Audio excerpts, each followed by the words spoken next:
Now, Zimbabweans are in limbo over the special permit dispensation. Home Affairs hasn't provided an answer on as to whether they'll be allowed to renew. The permit expires at the end of December.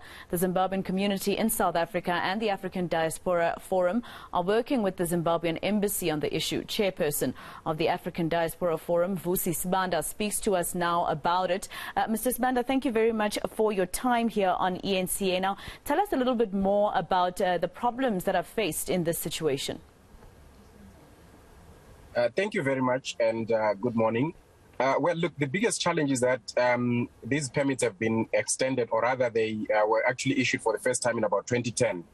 And of course, I mean, now being 11 years down the line, and the government has not communicated as to whether it intends, not to renew the permits, and when there is an expectation that it would renew them, because obviously, people that are in South Africa that use those permits are people that have got property, that are employed. And if the government has decided that it does not, and it is not going to renew those permits, obviously it would have to inform people in advance.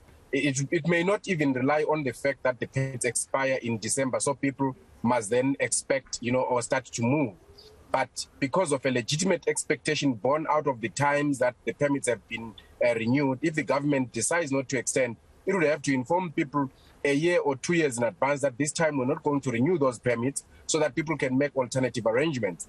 And as a result, we're looking at a situation now where people are unsure as to what's going to happen, even when they've got lease agreements, they've got bank accounts, they are all going to end, or such contracts are terminating at the end of this year, because no one would want to enter into a contract with people whose permits are expiring at the end of the year, further than that.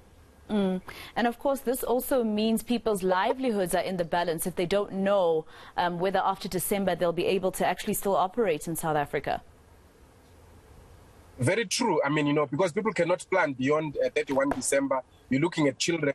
The biggest concern is that if you remember in 2017, what happened is that the permits, the extension took place around, I think it was June, July, November, and it was a bit late. And as a result, people went way into 2018 and some into 2019 without receiving those permits. And it was very difficult for them to leave because they could not, some of them could not operate bank accounts even if they were still working. Employers were already threatening to fire them because they did not have valid permits, until the minister had to say, look, as long as those people can show the receipts that they have applied, please allow them. But that would not be common practice, because a lot of people cannot work on receipts. You're looking at people that would be traveling in and out of the country and going into other countries. That makes it difficult. There are children that are going to school, and it makes it impossible for parents to plan for those children, including those that are going to university that need to be admitted, for 2022.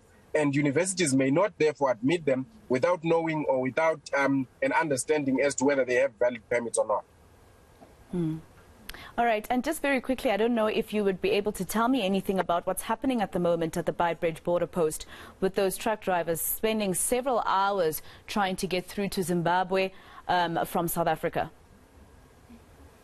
Well, indeed, I mean, I think it's been a bit of a while now. I mean, I was at the border sometime in September, and you'd see that the truck queues were coming all the way from Musina, and already there was a bit of unruliness because, the truck drivers would have to occupy even the oncoming lane and disturbing, the other traffic.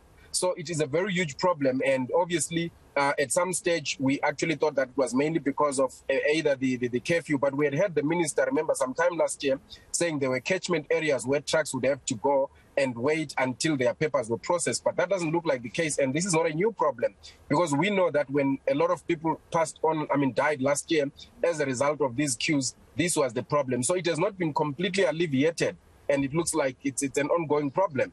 And an intervention is needed quite seriously and urgently, because very soon we have entered into the festive season. We will obviously have people traveling, going for holidays, and this is going to worsen, and we might see a more serious, catastrophic result coming out of it, worse than what we saw last year.